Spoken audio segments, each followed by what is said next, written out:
and we put him in the categories. Like, look, if you want to be the Magic, the Kobe Bryant, the Shaquille O'Neal, he knows you got to win a championship. Yeah, Shaq. I remember when I first came here, Shaq. You know, he's a hard ass on everybody, man.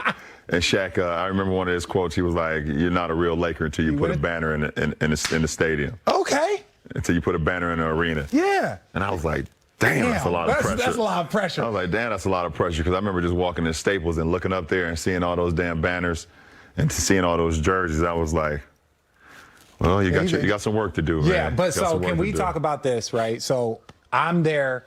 I get back to the arena. Clippers are playing in Game 7. Clippers are playing in Game 7. Why are you laughing? Why are you laughing? Clippers are playing in Game 7.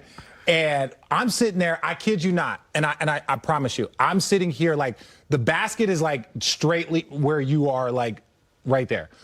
When Paul George shoots that shot off the side of the backboard, I'm in awe, because there's nobody in front of me except for the court. I turn around and it's like Woj, Rachel Nichols, it's Malika Andrews. I turn back and look up at the stands where the media all is, and their faces are like white.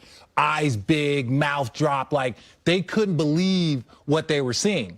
And it was just like utter shock. You FaceTime me, and I was talking to Miles, so you FaceTime me, and you were like, not on the Paul George thing, but you were just shocked, like you couldn't believe. I couldn't. You were like, you couldn't believe that was what was going on, because you guys were already sealed, right? Yeah. So you thought you were going to be playing the Clippers, and all of a sudden it was like, was there a little joy, not in the fact that they lost or the way that they lost, but now being a part of that Clippers-Lakers rivalry? That's not a rivalry, but you know what I mean. Yeah, like that was supposedly the battle that everybody was looking at. Listen, we're watching the game. First of all, we're watching every game. Yeah. I mean, when they went up 3-1, they're up 17 in the third. You know, we preparing. You know, to possibly, you know, we feel like it's a collision course. That's been a narrative all year long. Yeah. All year long. Even by the NBA, that's why they had y'all play against each other on opening night. Opening night, like opening night, Christmas Day. Yeah. And then gave us one more game. Like the first game inside the bubble, like Clippers.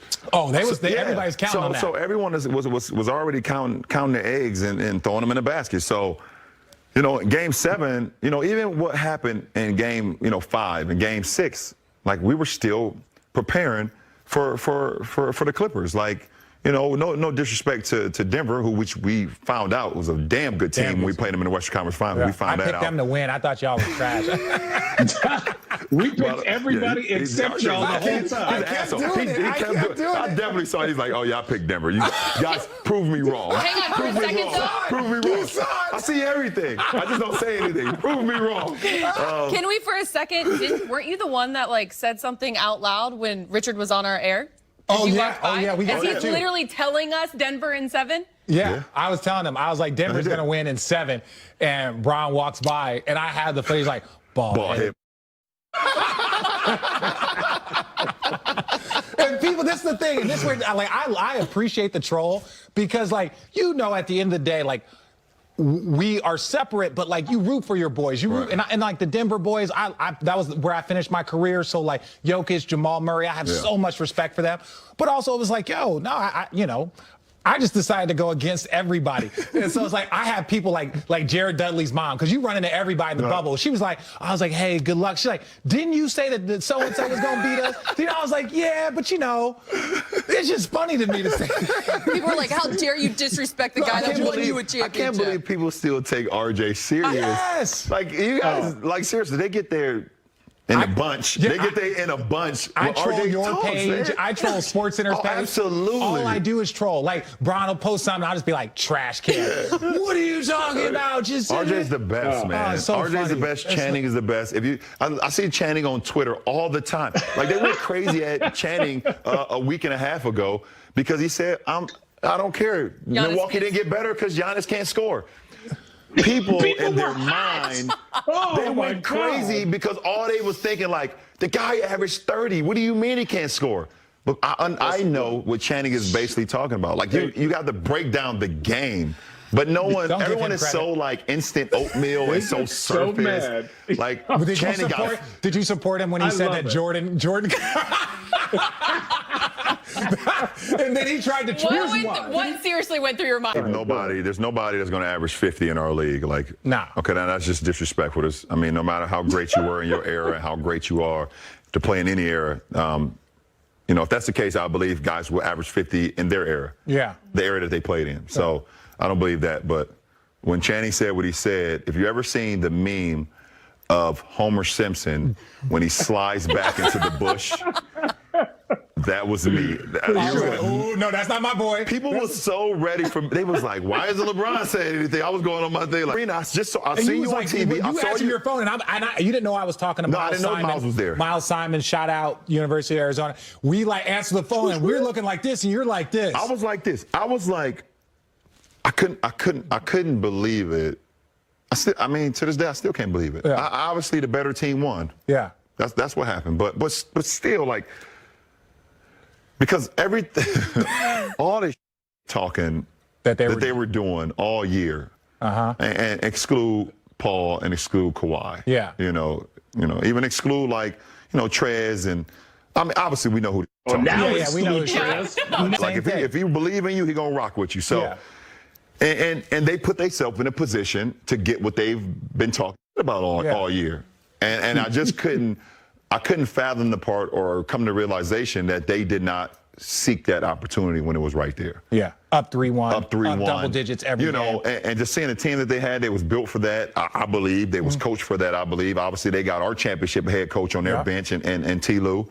I just did not see them losing, just like everybody else in the basketball sports world. Did not see them losing that series besides one of my favorite coaches, Mike Malone, and his group. Yeah. Mike Malone is my guy. I mean, I spent, I believe 5 years with him in Cleveland. It's one of the guys I love the most. And you ever and they took Kroenke? Josh Kroenke? Yeah, Josh Kroenke is my guy.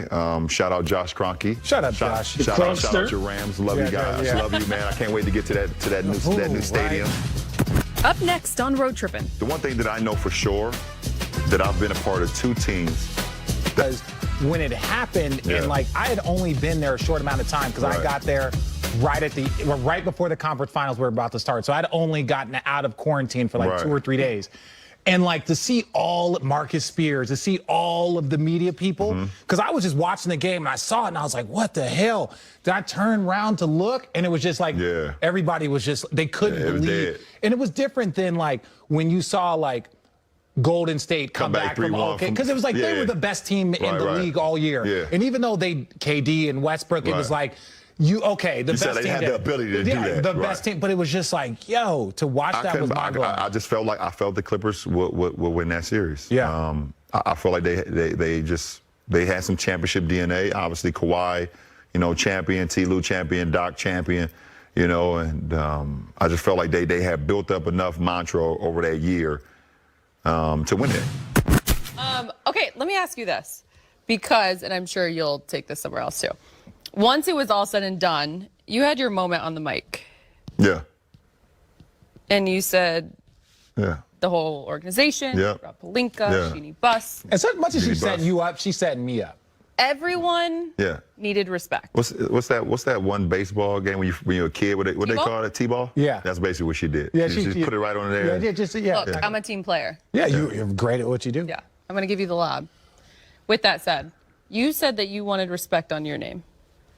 Put that respect on my name. I want to know why. I love having I want to know why.